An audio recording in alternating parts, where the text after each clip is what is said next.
Okay, and so we're on Facebook Live. Welcome, everybody. We have a very exciting day, night, evening, depending where you are in the world, and a wonderful group of creatives who will be talking to us today about the work that they do, generally, but more specifically about an interesting project called the Mothertongue Project. I watched the launch of this amazing book, and I was so impressed and excited. Um, by the quality of work, by the depth and just the connectedness, which I think is so important. And especially at a time like this with COVID, where we are all feeling quite isolated, feeling like we're in a little box somewhere, and we really need to connect. So I want to thank all of you for this wonderful project. But I know that the Mothertongue Project itself has been going on for a long time. So I would like to start with Malika. We're just going to show this beautiful piece that you put together for us. And then you can tell us a little bit about when you wrote it and what it meant to you. Thank you, Justine.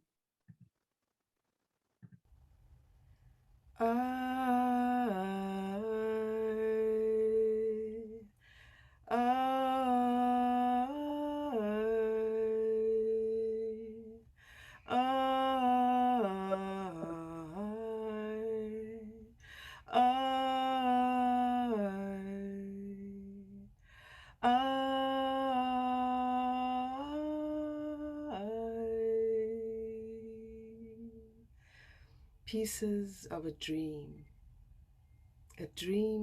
in pieces, in pieces, a dream in pieces. My body remembers everything. Their gluttonous hands, 18 or 20, what difference does it make? I want to move.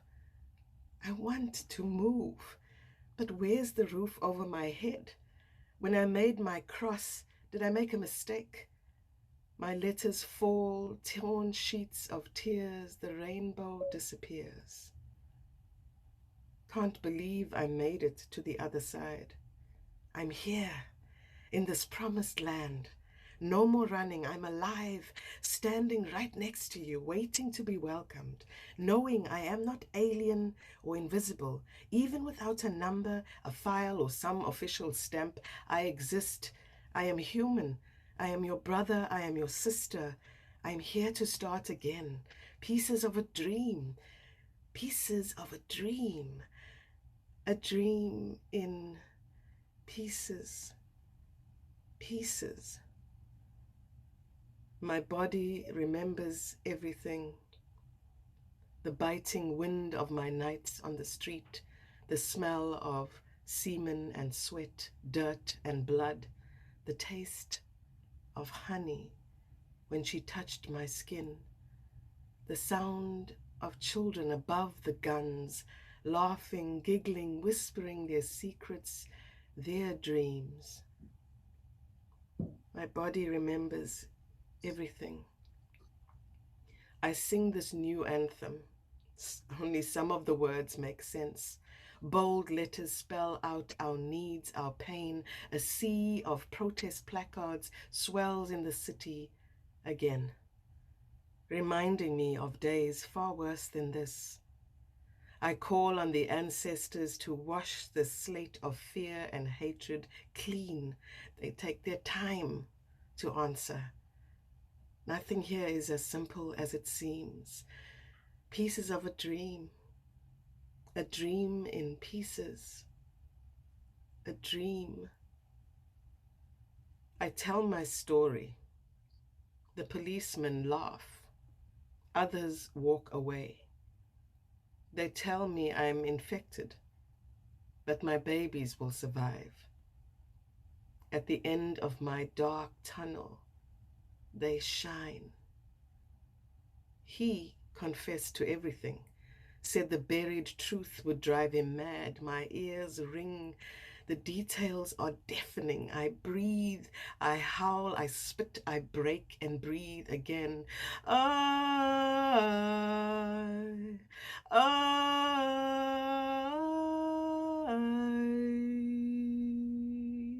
My body remembers everything.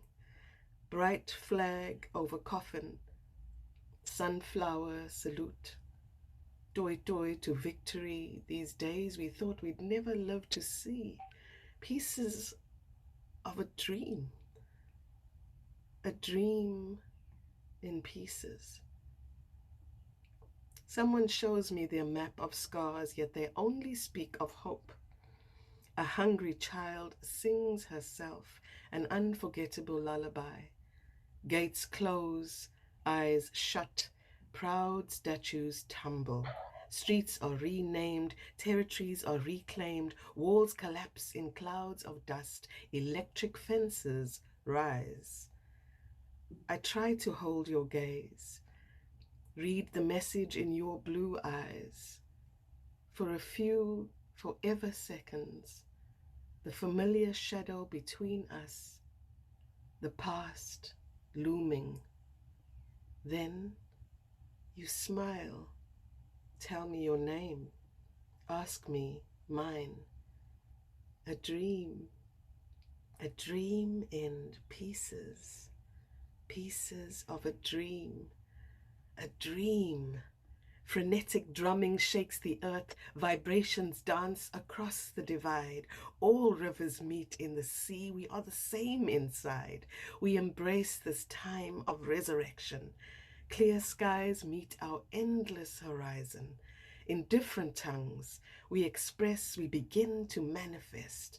A dream in pieces, a dream. I.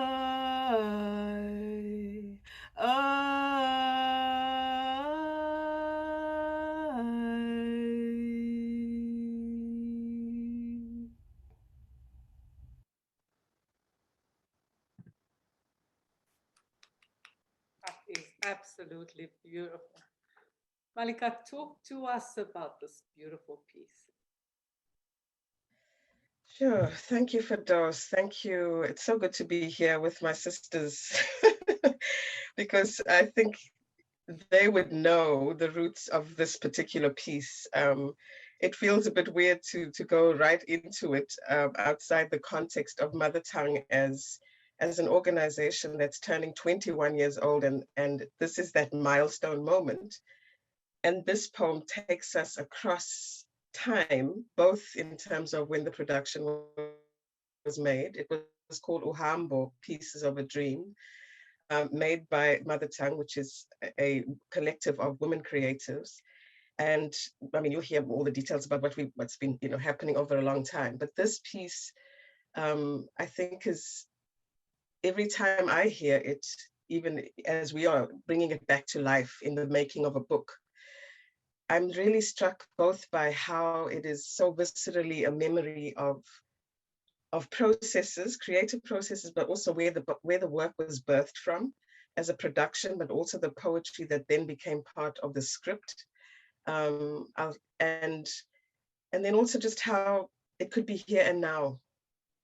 And it's this kind of time warp that's really quite surreal. Even us sitting talking about it on a screen when this production was so much about movement, about contact, about community, about spaces. And just to explain, the production Uhambo is about a journey.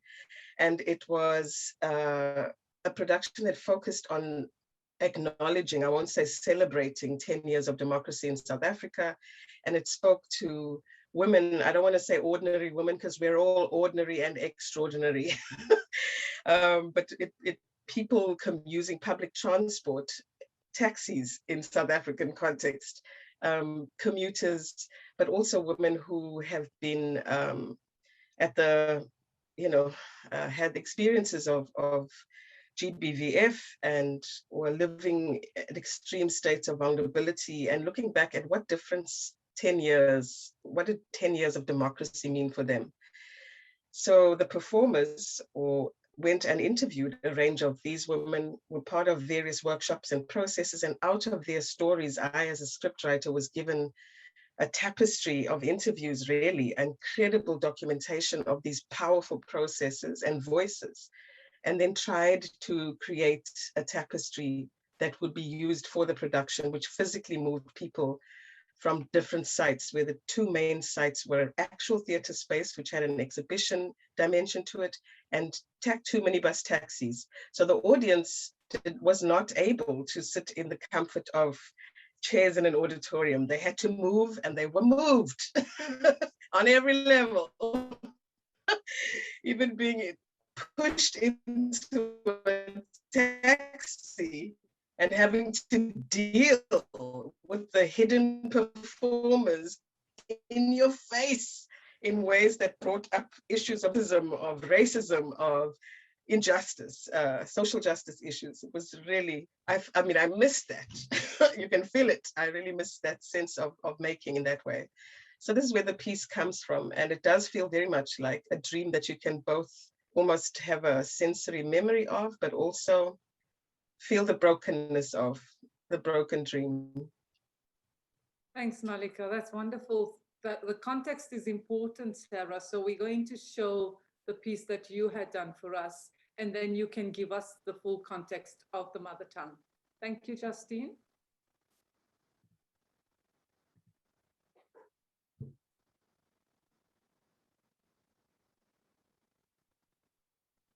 In 1999, when I was living in Mumbai in India, making theatre for an environmental NGO, Rihanna Abrams came to visit me, and it was there that she proposed I direct her in a new work she was planning to write.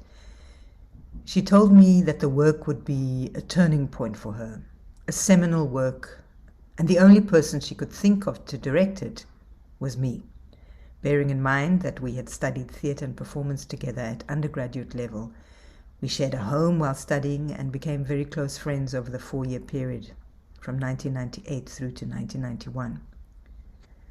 The friendship grew over the period post-studies.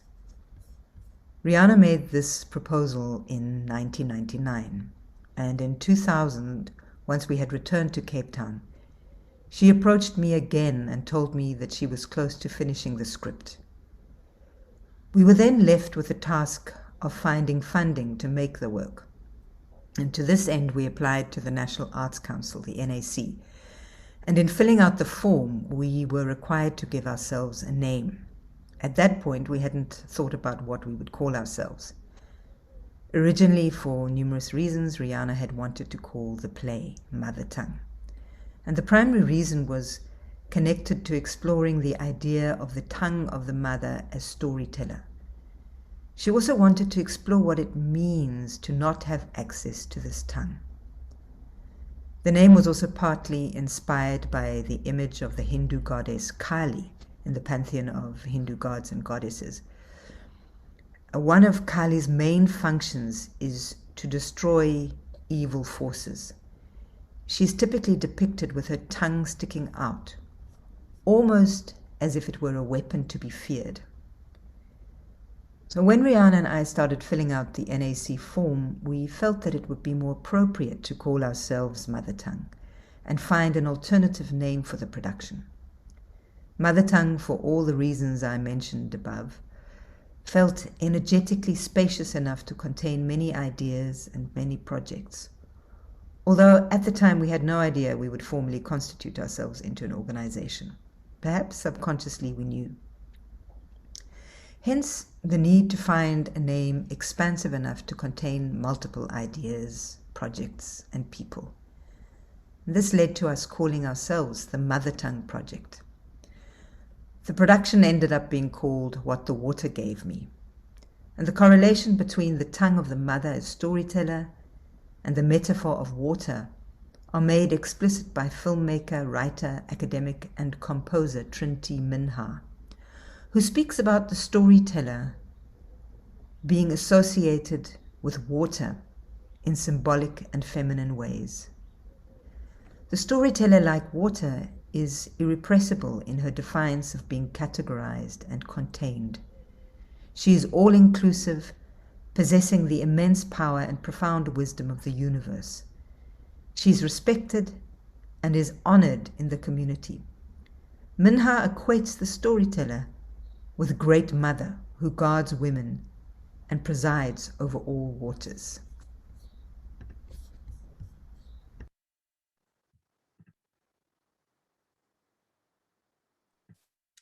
Thank you, Sarah. Welcome. And please tell us about yourself and then the project. Thanks, Firdaus. So that was actually an extract. I was reading an extract out of the book, which is titled Collaborative Conversations, 21 years, celebrating 21 years of the Mothertongue Project. And so that was conversation 3 in the book. And interestingly enough, each chapter is prefaced with a conversation. And I'm sure Alex will talk more about this when she speaks. But in the process of writing the book to celebrate Mothertongue's 21st birthday, we had planned a series of workshops with all of the contributors.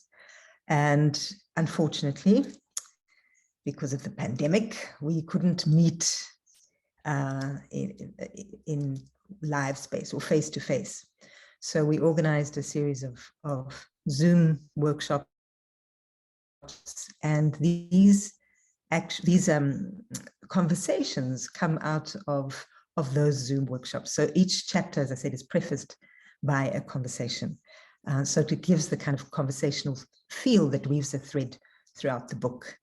And I guess, I mean, it's for me, it's been an incredible experience co-editing this book with Alex. And just to think it's been 21 years, and to trace everyone's experiences and to hear things that I hadn't heard before, has been incredibly enriching and quite moving. When I was reading the book, the final draft and proofreading it, I got quite emotional at times. I mean, this project has been my life for 21 years. I'm an academic as well. I lecture at the Center for Theatre, Dance and Performance Studies at the University of Cape Town. And I teach the work. The work is an integral part of my research. So it's just, for me, yeah, I give a big exhale when I think about how far we've come, what we've done in the world, who we've engaged with, who we've touched, who we've made feel uncomfortable, I think at times, who we've made think, who we've hopefully moved to action. So it's, yeah, I'm deeply grateful to be on the F show for those as well, and for you to be giving us the space to share our work. Thank you. Thank you, Sarah. I like that about, who we touched, but I think you touched each other and you held on, and you've held on for 21 years. I mean, think of a child at 21. It's really at that celebratory time. So Alex, I want you to give us that context. I mean, you've really immersed yourself in putting together this piece, in co-editing it. And I'm sure there were moments when you were probably touched. We have a reading, but we'd rather just show, if you don't mind. Justin has a PowerPoint. So I think this was some of the responses from people who were touched, who had things to say. But you can start off by just telling us yourself what the process has been like, and then we'll start with the PowerPoint as you speak. Sure, thanks for those. So I started working with the Mothertongue Project in 2005. Sarah, I just graduated from university, and Sarah approached me with the work she was planning to make in Darling for the Voorkamer Festival. And that work really kind of became a touchstone for how I wanted to work as a theatre maker and a performer. And my relationship with Mothertongue has been ongoing in various capacities: as a facilitator and administrator, and now most recently co-editing this book with Sarah, which has just, I think, been one of the biggest privileges of my professional career and my personal life as well. So we wanted something that would reflect the chronology of Mothertongue's work. So from the beginning with What the Water Gave Me, and all the way to the latest works, which is a solo show by Rihanna Abrahams and Sarah Matchett, which is called Womb of Fire, but is also, oh, and this is great, here's our blurb, but it's also the work of the Langeberg Youth Arts Project, a company of 5 young people in the Langeberg region, and they work full-time, they meet daily in McGregor, and they craft performances for schools, for community fora, for public events that are, as all of Mothertongue's work is, about getting to grips with what's going on socially, what's hurting us, how we can come more into relation with one another, which is to say, ultimately, to come first more into relation with ourselves. And to do all of this through the kind of poetry and mysticism and beauty and gentleness that art can offer. So that's kind of the span we wanted to cover. And what it means is also was not just the chronology, but also looking at the different kinds of work that Mothertongue has done. So on the one hand, there's professional productions by possibly quite small casts that have quite a high kind of high art value. On the other hand, although they're not both hands mix, so maybe I'm using the wrong metaphor here, but is a deep commitment to participatory work and working with professional artists to work alongside what we might call everyday people who don't make money out of being artists as their profession. But as Malika discusses in one of the conversations in the book, it's about finding that art and that freedom to express for everyone, that creative expression is a right for everyone. So in really considering how Mothertongue moves between or brings together these worlds of kind of high art, high craft of trained artists, together with the possibility of art as something that is for everyone and can be really mobilized powerfully to change positively the world we live in. So these quotes you're seeing now on the screen came right at the end of the book process. So we had a process of putting together possible names for a reviewer, which we submitted to the publisher. And then we had a process of, right at the end, then returning to some of these names to ask people who hadn't been blind peer reviewers to read the book and comment. And we've just had the most wonderful feedback. And what I love is that every one of these could work as a blurb for the book. So, and what's fantastic is that the book, and I'm gonna give you a split focus here and show you the final proof copy I'm holding in my hand. And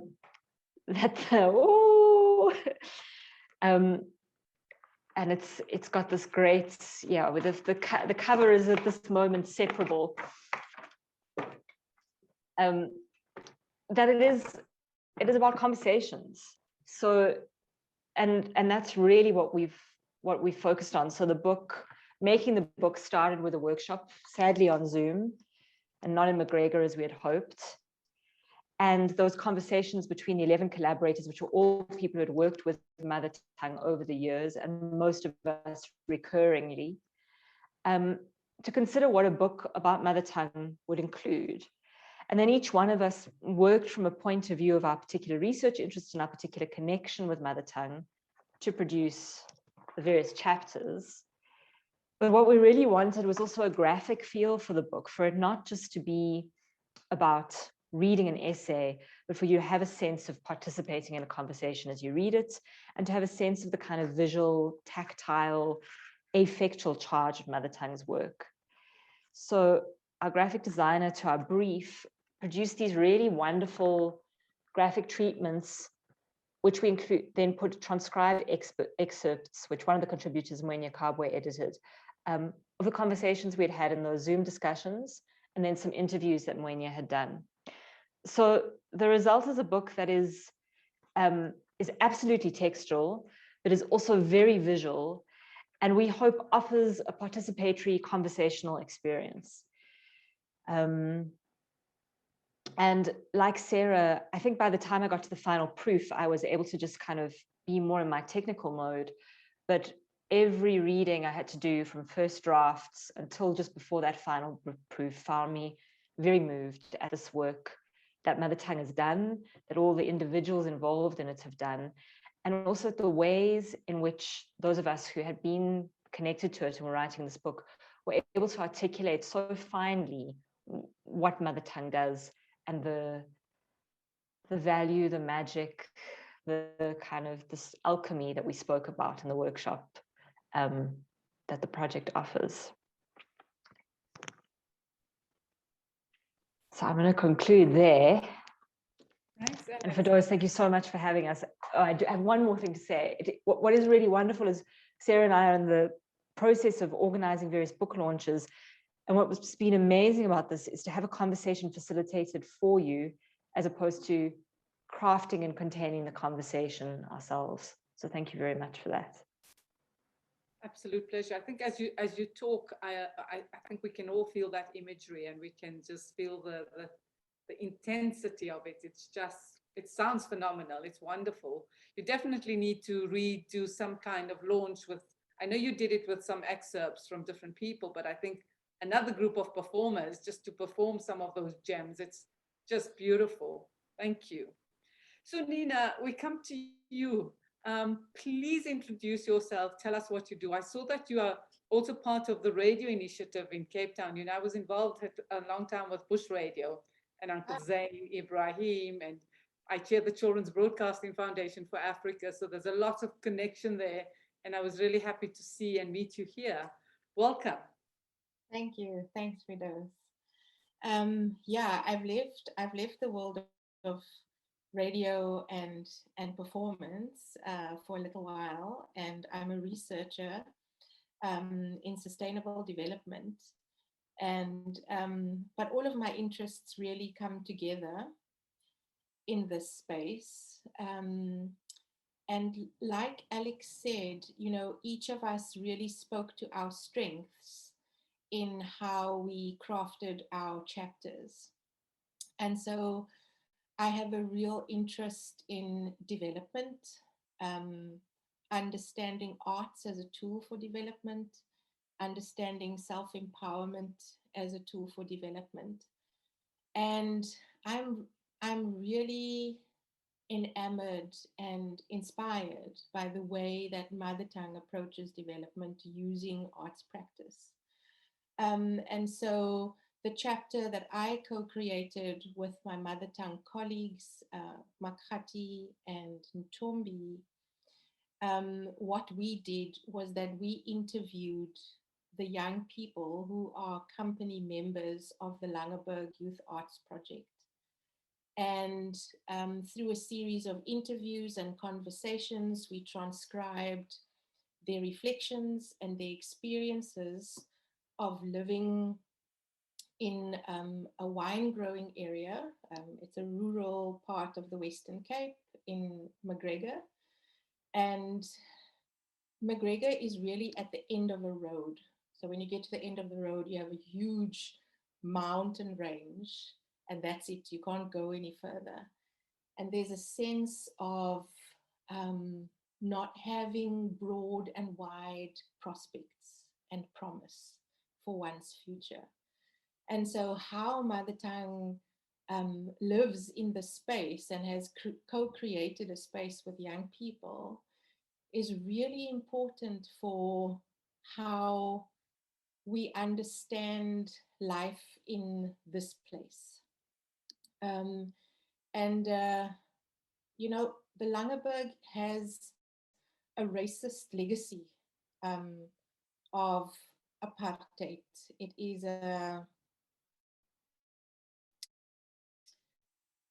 the ways that people live, constantly reminded that they are less than, and this is indicated by white land ownership, indentured black labor, and its associated crippling poverty.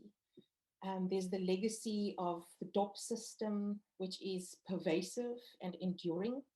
And you know, it's a practice that has created an intergenerational alcohol dependence that really decimates self-esteem.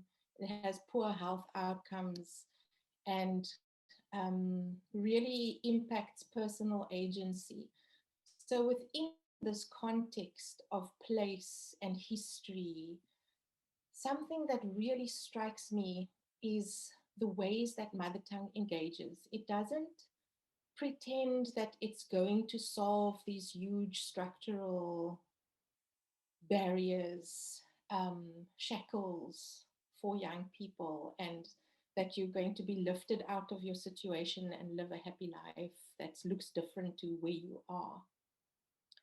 And I'm really struck by this. And I've been thinking about what is that kind of development? What can you call that kind of development? What is it that this development inspires in young people?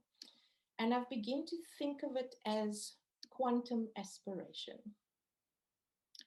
And for me, I think the quantum aspiration lives in the professional work that Mothertongue does, and also in the Langeberg Youth Arts Project. And for me, quantum aspiration involves an embrace of a very difficult and unjust reality. And it's about making space for an individual to thrive in that space. And I think quantum aspiration is a call to our spirit, to the ways that we have constructed identity, to the ways that we accept or reject the structural constraints of our lives. And it's also an acknowledgement of the limitation in our human limitation in the face of these vast structural inequalities. And in the same breath, we are called to celebrate what is transcendent. And so for me, quantum aspiration is an ability to know and celebrate ourselves, to nurture values and qualities that enable connection. And it's really a call to belong to ourselves and to our places and our people in enriched ways. And the practice, the arts practice that Mothertongue employs with these young people is not just about learning theatre skills like puppetry or theatre making or character acting or facilitating. It's also a training of getting acquainted with you, with how you are constituted, with how you live with yourself. And you know, having these conversations with the young people in the project has really brought to life this idea of quantum aspiration. And I just want to end by reading one of the reflections of one of the young company members, and his name's Sandile. And he says, the kind of work that we do helps people grow mentally and makes one a better decision maker. It's not so much that you're told what to do, but you learn as you work, as you discover more of yourself and what the work teaches you, like discipline, like self-respect, like being a good example for others. Mothertongue encourages young people to accept who they are and to develop themselves voluntarily rather than being forced to do so. I'm confident in the fact that I can make sound decisions about my future instead of waiting on someone. I'm personally responsible for my life, the decisions that I take, as well as my thoughts in terms of the things I can and cannot change about my life. I don't worry so much about the things I can't change. Instead, I'm looking for the possibilities of what can be, of what I'm in control of. So Mothertongue really helped me, and I'm more of a free spirit who's focused on the future. Thank you. Thank you, Nina. I think that's really wonderful just to hear about what young people are saying. And then Sarah, I'm sure you that really must give you such a warm feeling. because isn't that what we want at the end of the day, is just to give them hope, but also the tools so that you know what to do, because we understand those hopeless situations. I mean, just graphically, as you say, to the end of that road, and all that there is this mountain, and you wonder, do they climb over it or do they turn back? What do, in that case? So Sarah, for you, the celebratory side, I think that, 21 years, we normally give you the key to the house, right? So these young people and yourselves, as you started 21 years later, what do you think is the greatest achievement? What is it that has come out of this that makes you sit up and think, wow, we did it? I mean, I think there've been many kind of moments of achievement. And collectively, I think it has been the collaborative spirit of the work, the collaborative and inclusive spirit of the work. And that we've managed to sustain that throughout, from the first production, What the Water Gave Me, through to, and interestingly enough, What the Water Gave Me was the production, as I mentioned, that birthed the Mothertongue project. And 17 years, then Rihanna Abrams traveled. She traveled to the UK and ended up in and Japan, and then ended up in Java for 11, I think it was 2015 or 16. So in 2017, we decided to make our second work together, which is Womb of Fire that Alex mentioned. So our collaboration kind of bookends the book, as it were. But even though Rihanna was wherever she was in the world, she remained part of the collaborative processes in ways that she could. We even started a project in Yogyakarta in Indonesia, and she was working with a project that worked with young women who'd been trafficked. And it was incredible, that this kind of, the work just traveled with the people that have been engaged with it, and so it travels, I guess. That's been it's almost borderless in a way. So that for me is a great celebration. And so this that we've managed to sustain the kind of ideals that started the project, and that was about conversations and collaboration. When we started, we had, Malika, I don't know if you recall, we had a flat structure where everyone was a director of the project, and I think there were 7 of us, right? And it was very challenging. It was very challenging. Along the way, we changed the structure, but that the impulse to work that way was deep commitment to collaborative processes. And I do think we've managed to sustain it. And as with the Langeberg Youth Arts Project, it's that for me is a space where everything comes together. That was formed in 2015, and I mean, we started the work in the region in 2011, but we've started to form the company in 2015, and our main office is actually in the Langeberg region in rural Western Cape. And for me, that we've been able to, it kind of provides a bit of a capsule. And people, a lot of the collaborators who've worked with the project over the years go to McGregor. Alex is about to go and do some work with the company, and there's a sense of almost like a laboratory space happening there, where we can extend and continue the things that we have been exploring, but within this capsule. So yeah, collaboration and this being able to sustain that, I think, is a big celebration for me. Sorry, absolutely, Malika. I want to ask you, because it is about sustaining the arts. It's wonderful for me to sit here and listen to all of you as a family, how you've connected, how you've kept it going. Maybe there were activations of different sorts along the way. But as we sit here now, Malika, in the middle of a pandemic, and we understand that our sector has really been battered, just given what is happening.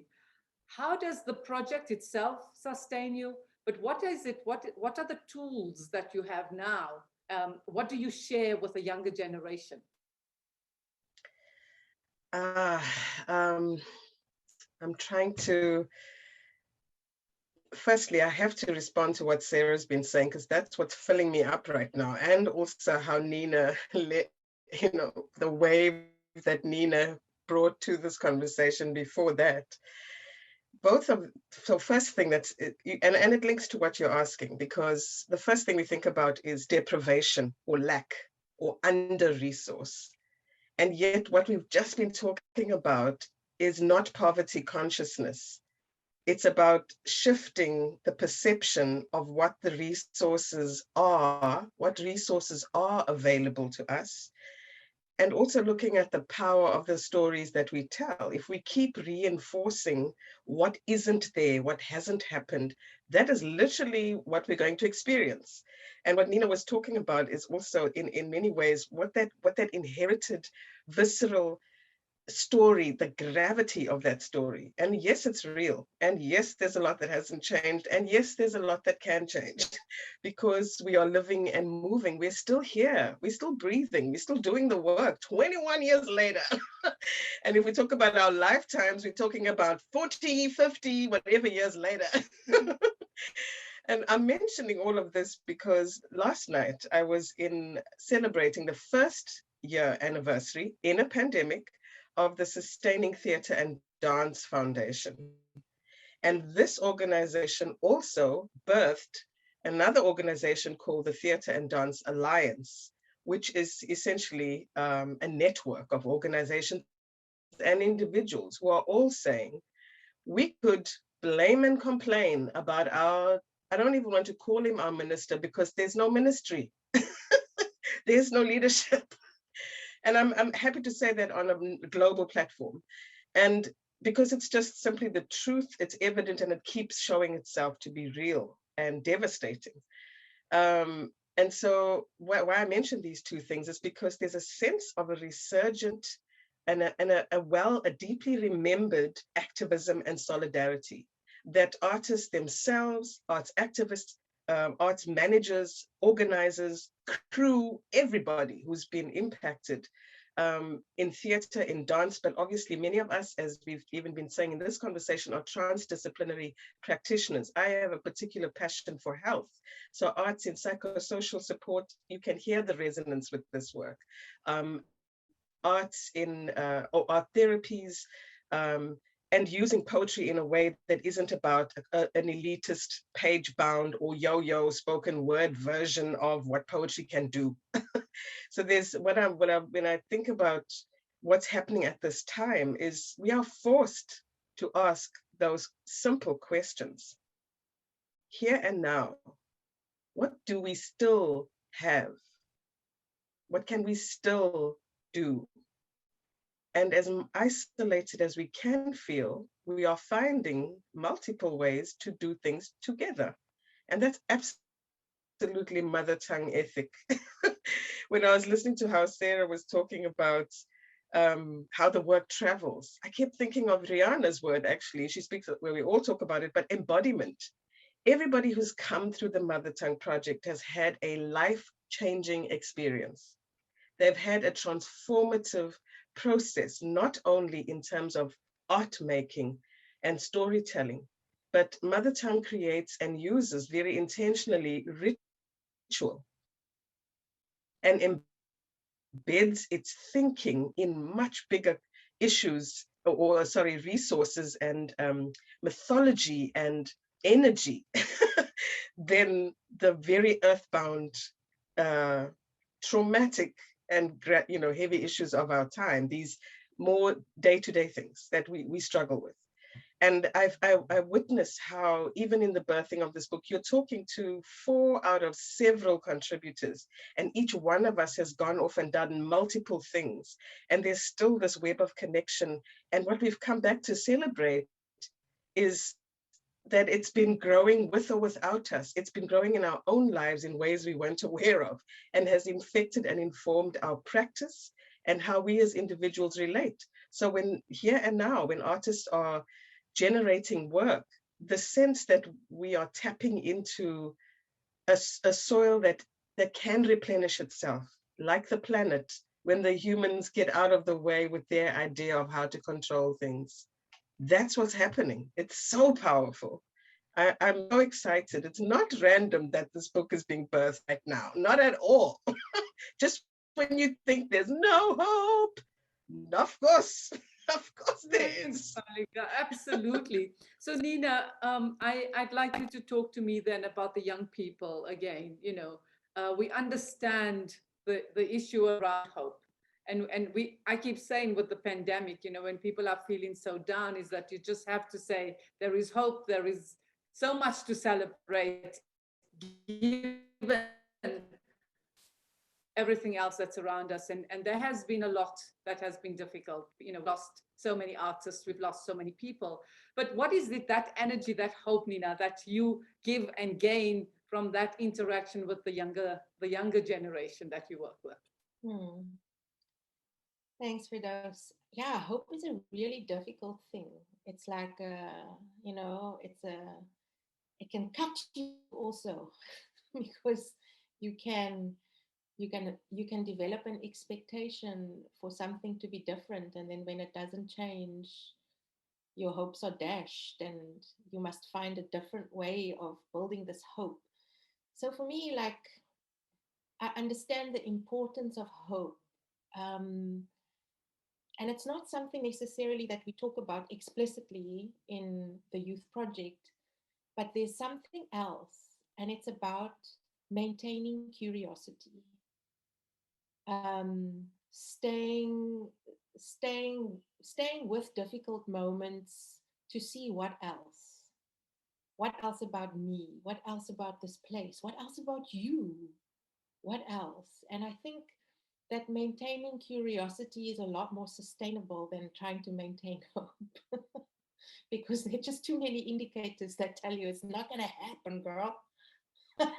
so maintaining curiosity, I think, is a really important thing. And I think that there are so many stories that are untold and buried. And there are all of these narratives about ourselves that we have absorbed through osmosis, through media, through the legacies of our families, that when approached through an arts practice becomes marvelous, and a space of creativity and a space of curiosity, in a way that you can reconstitute things like identities, things like ways of relating, things like how to understand belonging.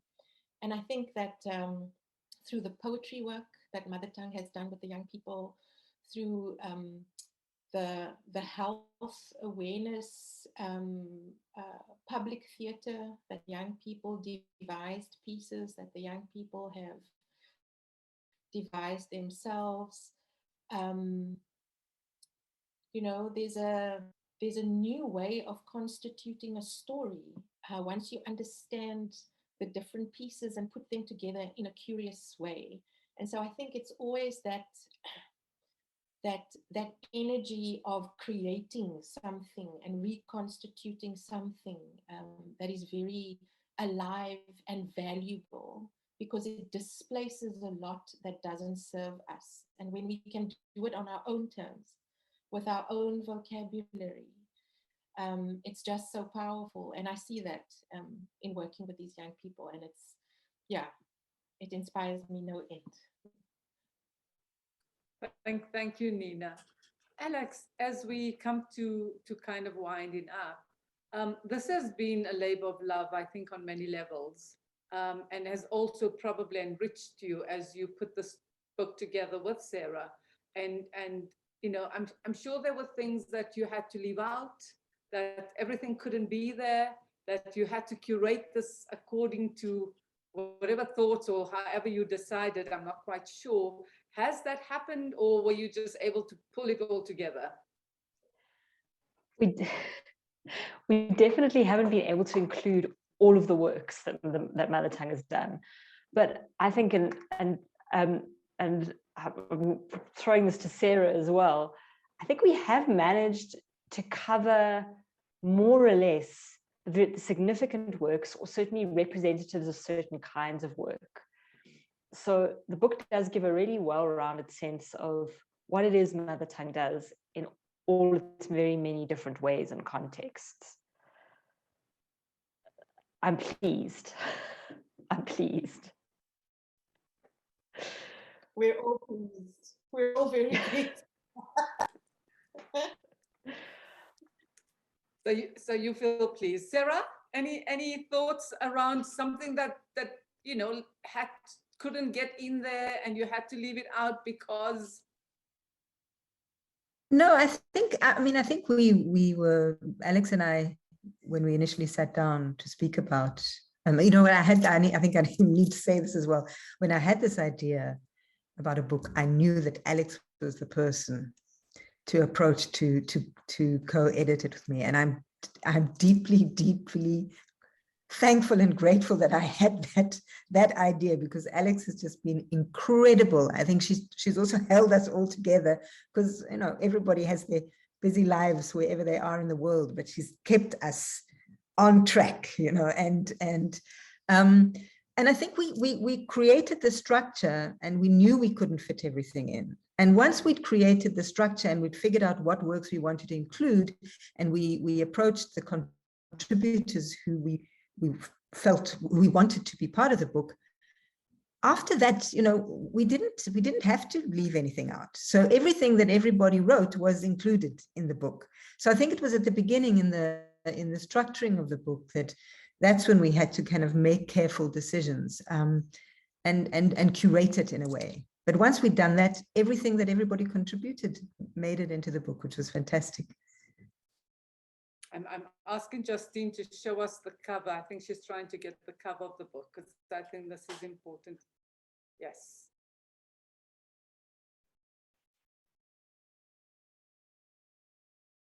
Great.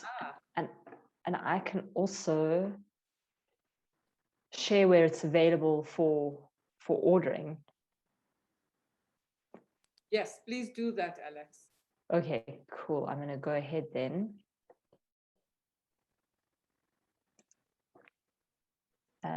And the book is out and it's available already. It's available for pre-order. It's going to be in print like any day now, like maybe by Friday. So we're very close. Just get the website up. Here we go. So it's available through Mojaji Books. And for those of you who don't mind, maybe I can just take this moment just to thank all our partners. So we partnered with Mojaji Books to produce this book, which was a financial partnership, but more than anything else, an expertise partnership. Colleen Higgs and her team have been amazing. And Mojaji, for those in the audience who don't know, it's an independent South African publisher who publishes women writers. And it was very special to be able to do it through Mojaji, and enabled by the African Culture Fund, who gave us the funding so we could do it. Otherwise, we wouldn't have been able to do it with an independent publisher. So that has been very luxurious and wonderful, and has meant we can really produce the book we wanted to, and with the publishing house we wanted to.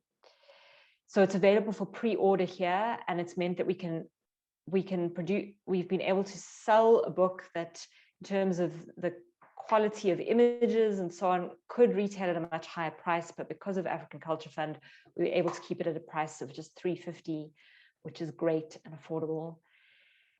And lastly, I must also say thank you very much to the National Institute for Humanities and Social Sciences, who fund my postdoc, which has meant that I've had the time to do everything I wanted to do with this project in the way I wanted it to do, and not squeeze it between other work. And the Johannesburg Institute for Advanced Study at the University of Johannesburg, who are my host organization. Thank you. So that's the endorsements. Here's where you can buy mojajibooks.co.za, and it's available for pre-publication order. Thanks, Stop sharing. So I suppose it should also go into schools and libraries and get out as much as possible. That would be very exciting. And if it's possible to get funders and sponsors, I suppose, who would get it into the schools. Would you say that there's an age range? Would you say that it's for a particular audience? High school? What would you suggest, Alex? It's a scholarly book, so I think a lot of the writing. Well, I'm not saying it wouldn't be for high school, but would be textual. The textual part of it might be a bit of a challenge for high school. But I think it's something that appeals to scholars, to activists, to civil society, to policymakers. And yeah, Nina, Sarah, Malika, add your thoughts in terms of audience. Yeah. I think it's also for theatre makers and arts practitioners, just in terms of the scope and reach of Mothertongue's work, that I think can be really inspiring. And this idea of there are like leitmotifs through Mothertongue's work that Malika's and Sarah and Alex have been talking about collaboration and deep commitments to ways of working. But I think there's also within Mothertongue this evolution of an aesthetic and a theatre language. And I think that comes across really well in the book, as well as the ethics that really hold it all together. And I think that would appeal to theatre and arts practitioners and scholars, and also people, I think, who are involved in development. You know, there's a huge emphasis on the ethics of care, that Mothertongue has a deep commitment to, and I think that people who work in and with communities, this could speak to it very deeply. I also think that the obvious one is gender studies. You know, and obviously with theatre practitioners, but I have a son in first year university, and he was talking about wanting to look at gender studies, and I think just you know, the word feminism is so charged. I feel like in this scenario, the work speaks so powerfully. In so many ways has also been that activism, but it's so much more than that. So I wouldn't want to tag it in any particular way, but I think of lots of women who would want to cross-reference, academics specifically cross-reference this work in theirs, because we want to also be able to quote our own generated indigenous bodies of knowledge, as opposed to constantly referencing the North and the West. So this is going to be an incredible resource on that level. I mean, it sits within the realm of decolonial feminism for me. So decolonial feminist practices, that's where I would place it, yeah. But I'm in complete agreement with what Alex, Malika, and Nina have said in terms of who the audience is. I think it will reach it will speak to a wide range of people. Well, congratulations to all of you. I think it sounds fantastic. I do hope that you get all the right people to purchase it and get it into all those libraries at all the universities, because that's where it should be. This has been really a very interesting discussion. I appreciate your work, and I thank you so much for what you are doing, and for 21 years of doing it, which I think is a huge celebration. As we end the show, we like to ask our guests to tell us what F means to them. And I usually say F is for freedom. And I'll start with you, Sarah. What is F for you? Can I put two words together? I'm going to borrow from I'm going to riff off your freedom, and it would be freedom and focus. Malika? Flow. believing in the synergy and connectivity of everything, not stuck. Flow. Nina? Fabulous, just fabulous. Love that. Alex? Full as in expanded in all directions, fully present, full in the moment. Well, thank you so much for fabulous, focus, full flow, because that's what this has been about. It's been just wonderful having this conversation. Is there anything else anybody wants to say? No, just thank you so much for those. It's been wonderful. Thank you. Thanks for sharing. Bye. Thank you. Bye. Bye.